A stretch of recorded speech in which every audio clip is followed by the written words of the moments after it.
Hi guys, Freddy here. Welcome back to another rules breakdown, and this time I would like to cover this, Advanced Fighting Fantasy.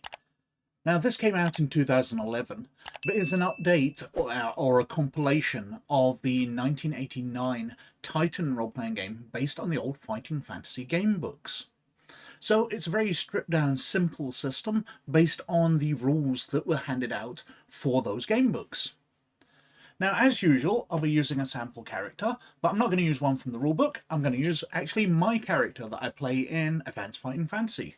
This is Gilgad Boulderjaw. He's a dwarf priest of Hamaskis, who is the god of knowledge. So, Gilgad here gets bonuses on all his lore skills. He gets a +1 on all his lore skills because he's very knowledgeable. He gets his cantrips because he has the ability to cast minor magic. And he also has his priest spells of Commune, Bless, and Heal that he can cast once a day. So once a day he can bless people so they get advantage on rolls, he can heal people to heal them of damage, and he can commune with his god. He can ask his god a question which they must respond to. But he's also blessed in his talents, which means he gets to cast one of those spells a second time each day, which is usually heal, but he's been known to do 2 blessings a day for various advantages. Now, as I said, this is a very stripped down system, so some sections are going to be a bit void. But let's deal with that as we look through the rules. So skills. These are dealt with on page 48, so if we flick on to there. I say page 48, but it's actually A47 is the way the page is numbered. Unopposed tests. Here the player simply rolls 2 6-sided dice, adds them together and compares the result to the appropriate characteristic. So, if Gilgad is trying to do something, in a very stripped down system, you're using skill. So he's got a skill currently of 10. He is quite an advanced character, so he's pretty good at stuff. So we're trying to roll 2d6 under that. Now obviously, if it's something that he is skilled in or has extra abilities in, we add that. So if he's trying to find something out about the underground, he's got a value of 1, and he's also got a +1 to all lore skills, so you're getting +2.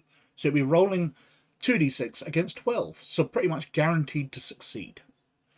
But if he's trying other things, which he doesn't have special skills in, he's just rolling against his raw skill. So we go clear, 2d6, we throw them, and we've got 7, which is less than his skill, so he succeeds. And it is as simple as that. You're rolling against your skill rating, adding any bonuses you get from special skills, anything you get from talents, perhaps magical equipment will add to these as well, and you're trying to get under that amount. Now for initiative. Well, actually there is no initiative system. Everything happens all at once. Because in combat, everything is countered. So when 2 people are attacking each other, only one of them's going to hit. It's whoever gets the higher roll. And even when you're doing multiple people attacking one target, then it's all happening at once. That target still gets to attack back, even if they end up getting taken down during the combat. Now combat, if we go back to the rulebook, is on page 58. And this is perhaps the most complex part of the game, but it's still very simple and very streamlined. At its most basic, instead of working like skills where you're rolling 2d6 and trying to get it under your skill, you're rolling 2d6 and adding it to your skill. And the defender or the counter-attacker is doing the same. And whoever gets the higher score succeeds, hits, and damages. So if Gilgad is attacking a clone of Gilgad, then he'll be rolling his skill, the clone of him will be rolling his skill, and whoever gets the higher hits. The other person does no damage. Now, there's various things incorporated in this.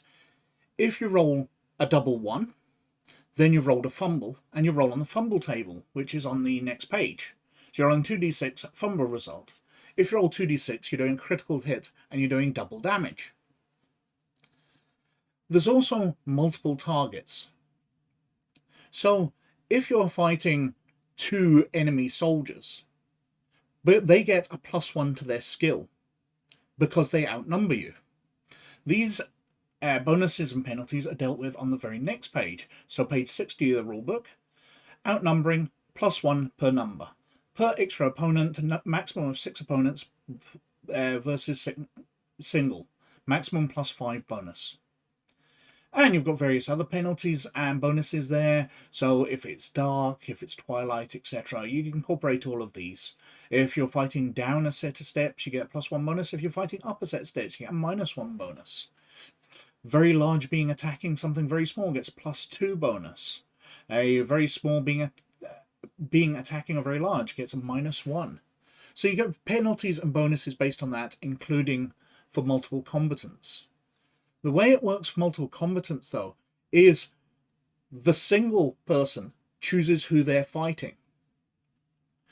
The opponent will be getting any bonuses, but they'll be making their roll versus roll. If the single person hits and does damage, then they do damage, but they keep their score as their defense against all the other opponents. If he hits and misses, and the opponent hits, then he still keeps his score against all the other opponents, but obviously it's far less likely to succeed because he's rolled lower. So, going into an example of it. So, Gilgad here has his skill of 10. He uses a Warhammer, which is the club skill, so he gets +5, so he's got 15 here. So, we are rolling 2d6, and we are adding it to 15. And we rolled 10, so he's got 25, a darn good score. But he's fighting a clone of himself, so they've got 15 as well, and they throw, and they only get 8. So Gilgad 1 hits Gilgad 2, the clone of him, because he got the higher score. And damage. Well, you're rolling 1d6, but that's not the amount of damage you do, because every weapon has its own. So Gilgad here is using a Warhammer, and he has the ratings here. He rolls 1d6, and he goes to the applicable column. Now, there's a bonus 7 on here because things like his Bless spell could add a +1 to dice rolls. So, if that was in place, then he'd be managing to add 1 to his dice roll and be getting extra damage. So, we go here, we clear, we roll 1d6, and we've rolled a 4, and on a 4, he does 3 points of damage. So he's done 3 points of damage to his opponent. But his opponent is wearing armor. And likewise, Bless can be used to boost that up, but you're rolling 1d6 to see what effect. He's also carrying a large shield, so on higher levels he'll get a bonus from that. So we throw 1d6, and we get a 2. Well, the shield's not having any effect, and his chain hauberk is having 1. So the 3 damage is turned into 2, which comes off his stamina. And he's got a stamina of 12. So he's left with 10 health, basically. Now, health, as I said, is based on your stamina. So whatever points of stamina you've got is your maximum amount of hit points, and you take points off that as you take damage. Healing and that is handled on page 66 of the rules under healing and injury. Death and dying. A hero or monster reduced to 0 stamina is down and unconscious, and a hero reduced to -4 will be dead. A monster reduced to 0 below can be considered to be dead. An unconscious hero will lose 1 luck point per minute until luck also reaches 0, at which point the hero will die, never to return. If the hero can be returned to 1 stamina or more before that happens, they will again be conscious and able to act, and will lose no further luck points.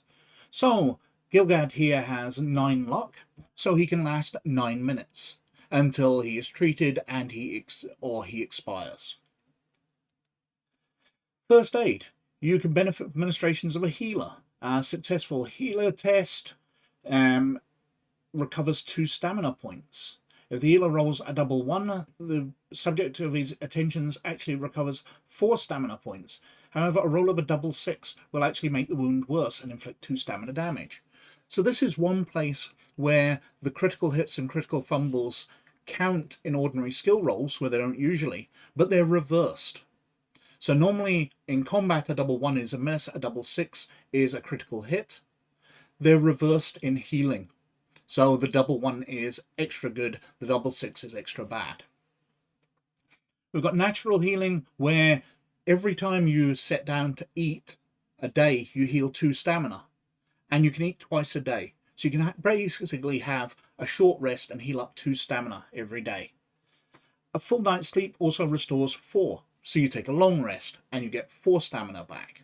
So you can heal up to 8 stamina a day.